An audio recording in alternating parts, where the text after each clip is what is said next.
Hermanos, hermanas, los saludo fraternalmente en el amor en Cristo.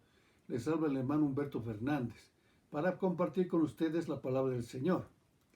Y hoy queremos compartir algo de lo que significa la reconciliación a través de ver la vida de nuestro hermano Nelson Mandela.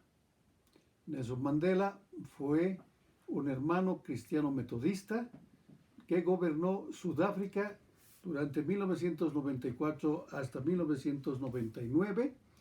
Fue de origen negro y un hermano profundamente cristiano metodista.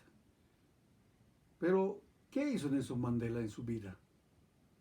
Nelson Mandela asistió a una escuela metodista en Sudáfrica. Su madre era metodista. Él también se bautizó metodista y destacó desde la escuela dominical como un verdadero hermano de fe, amante de la paz, además de su inteligencia. Cuando fue más joven, Nelson Mandela fue un hermano que fue activista de sus ligas de jóvenes, y él enseñó estudios bíblicos de pueblo en pueblo. Es decir, era un hermano profundamente convencido de su fe y él servía al Señor. Pero le dolía las desigualdades con su pueblo. Le dolía esa política del apartheid que se daba en Sudáfrica contra la mayoría negra. ¿Qué era el apartheid, hermanos? El apartheid era un sistema político, ¿no?, que pregonaba, ¿no?, que solamente la minoría blanca podía gobernar, en detrimento de la gran mayoría negra, de los mestizos y de los originarios de Sudáfrica. Y la minoría blanca estaba representada por lo que se llamaba los Afrikaners. ¿Qué eran los Afrikaners? Eran hombres que venían de una iglesia holandesa, iglesia protestante, venían de Holanda, mezclados con alemanes, pero que terminaron viviendo en Sudáfrica y terminaron hablando un idioma que se llamaba el Afrikaans, ¿no?, un lenguaje nativo mezclado con el holandés. Estos perseguían a los negros, ¿no?, y principalmente creían, desde su fe religiosa, que ellos estaban destinados a gobernar. Es decir, la iglesia protestante en ese tiempo en Sudáfrica estaba también equivocada. Aquella que estaba dentro de los africanos establecía división incluso teológica entre negros y blancos. Esto le molestó muchísimo en el espíritu de Nelson Mandela. Como todo cambia en la vida de un joven, Nelson Mandela, ¿no?, a través de diferentes circunstancias de su vida, terminó en Johannesburgo, terminó estudiando Derecho y se graduó como abogado. Una vez hecho abogado, él estableció un estudio jurídico donde atendía y defendía derechos humanos, ¿no?, de su raza, casi sin cobrar, dice, solo para mantenerse. Pero él empieza a ser un activista político, ¿no? Y fue miembro de un movimiento llamado Movimiento Nacional Africano, el ANC, y él fue entonces también revolucionario, defendiendo derechos humanos, pero siempre buscando hacer el menor daño. Y entonces, debido a los atentados que realizó contra la policía, Nelson Mandela, en la realidad de los hechos, fue condenado a cadena perpetua, perseguidos por los del apartheid, por los africanos, en prisión. ¿Y qué hizo desde la prisión Nelson Mandela? Como sabemos todos, la prisión puede mejorar a un hombre, cambiar a un hombre, como también terminarlo de hundir. Pero Nelson Mandela se mantuvo firme en su fe. Siguió siendo un buen metodista, asistía a los cultos, seguía estudiando la palabra del Señor, seguía estudiando las leyes de su país, las leyes de su nación, y seguía defendiendo los derechos humanos y seguía dirigiendo, no diremos propiamente dirigiendo, pero inspirando al ANC, al Movimiento Nacional Africano. Pero ¿cuál es el mérito de Nelson Mandela desde la cárcel? 27 años de cárcel. Dentro de los 27 años de cárcel, Nelson Mandela predicó la reconciliación de su nación, la reconciliación entre negros y blancos. Y logró, escúchelo bien hermano, desde la cárcel, al igual que Pablo, desde la cárcel convertía hermanos.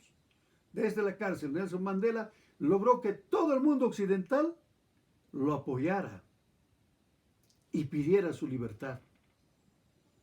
Un ejemplo de un pacifista, de una lucha de un pacifista.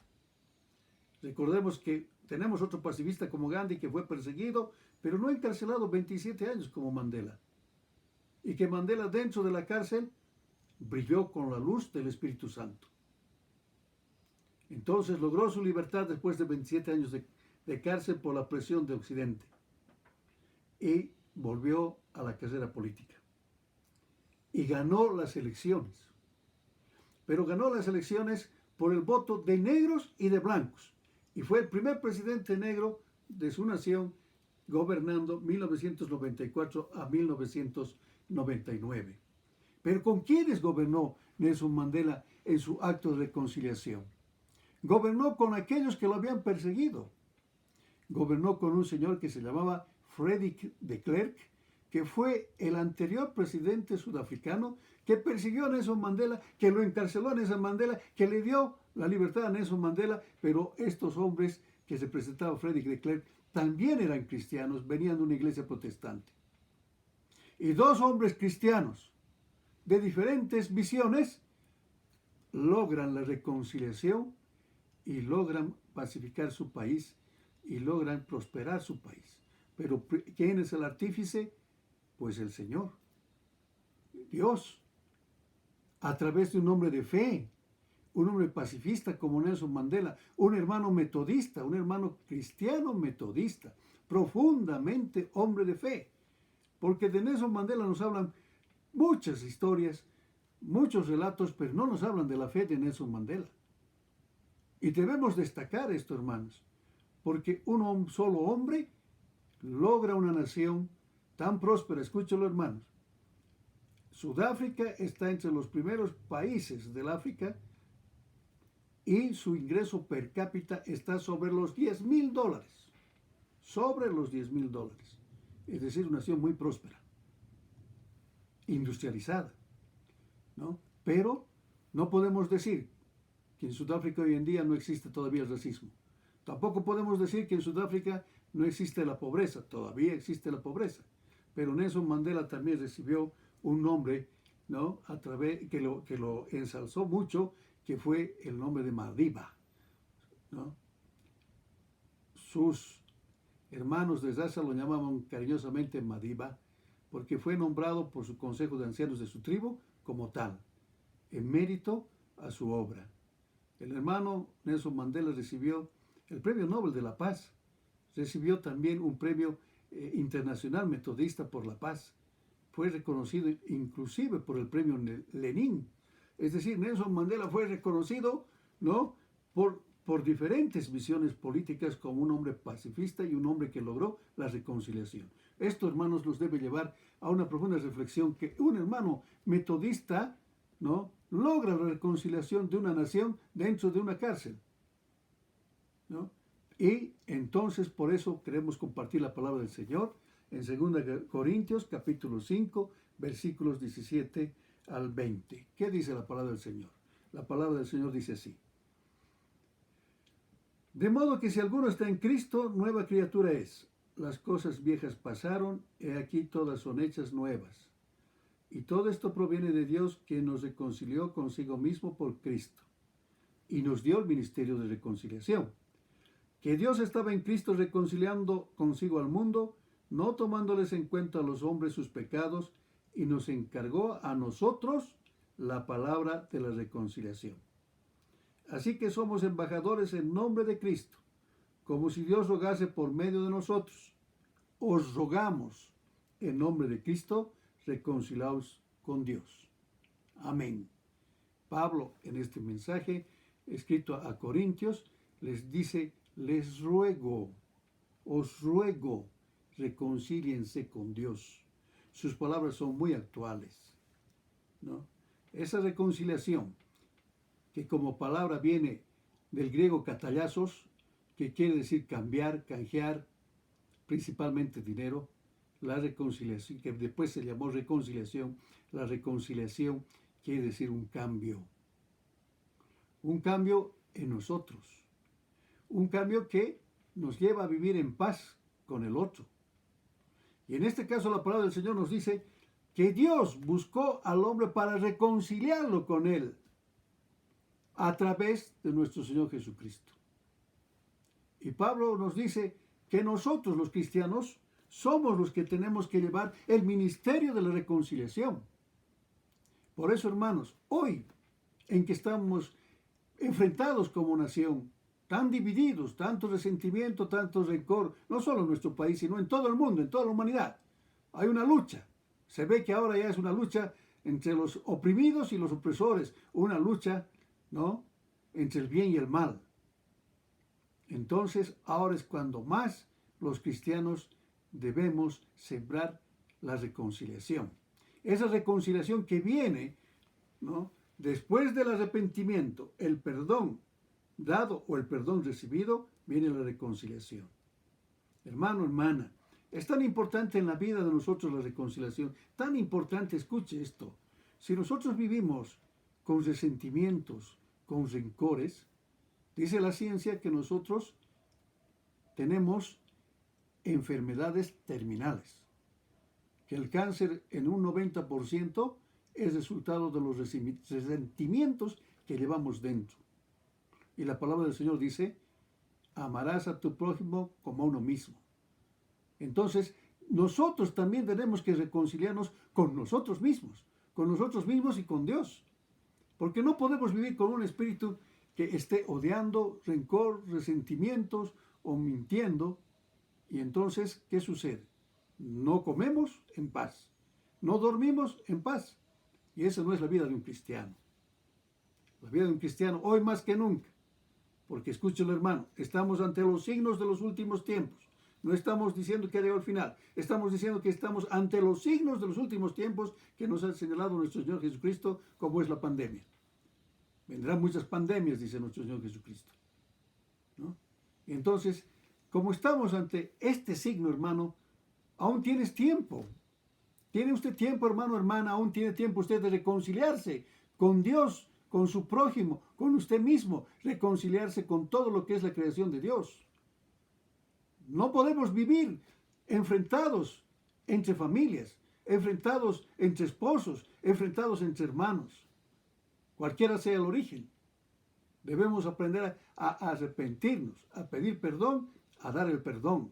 Pero no ese perdón que a veces escuchamos, ¿no? Y que decimos muchos. Lo perdono, pero no olvidaré nunca lo que me ha hecho. Eso no es perdón. El perdón nos lleva a sembrar paz, a olvidar lo malo, a cultivar lo bueno, a reconciliarnos para construir una familia unida, para construir una nación unida, para construir una iglesia unida. Por eso Pablo dice, os ruego, está diciendo Pablo, que en nombre de Cristo reconcíliense. Y desde acá, hermanos, hermanas, yo también les digo, tomando esa vida de un cristiano metodista como Nelson Mandela, que transformó una nación, transformó un mundo, reconciliando a los más enfrentados. Él no buscó venganza al que lo había encarcelado. Escúchelo bien, hermano. Él fue presidente con el vicepresidente llamado un señor Frédéric de Klerk, que fue el que lo encarceló. No buscó venganza. No buscó cobrarse. Buscó reconciliar, ser unidos. Porque no nos cansaremos de decirles que una familia que no es unida nunca va a crecer ni va a ser familia. Una nación que no es unida nunca va a crecer. Más vamos a pasar el tiempo peleando y haciéndonos daño. Y hoy Pablo nos dice, seamos los cristianos los que llevemos el ministerio de la reconciliación. Llevemos ese ministerio de reconciliación, hermanos. Llevemos la paz a este mundo hoy más que nunca. meditemos en esta palabra, hermanos, hermanas, ¿no? De que estamos obligados a llevar un ministerio de la reconciliación. Oremos, hermanos. Amado Padre, en nombre de tu Hijo amado, nuestro Señor Jesucristo, Señor, te damos gracias. Te damos gracias por todas tus bendiciones, Señor, como también te damos gracias por todas las pruebas que nos pones. Señor, te pedimos que en tu misericordia nos fortalezcas nuestra fe para vencer todo infortunio, Señor, para vencer el mal.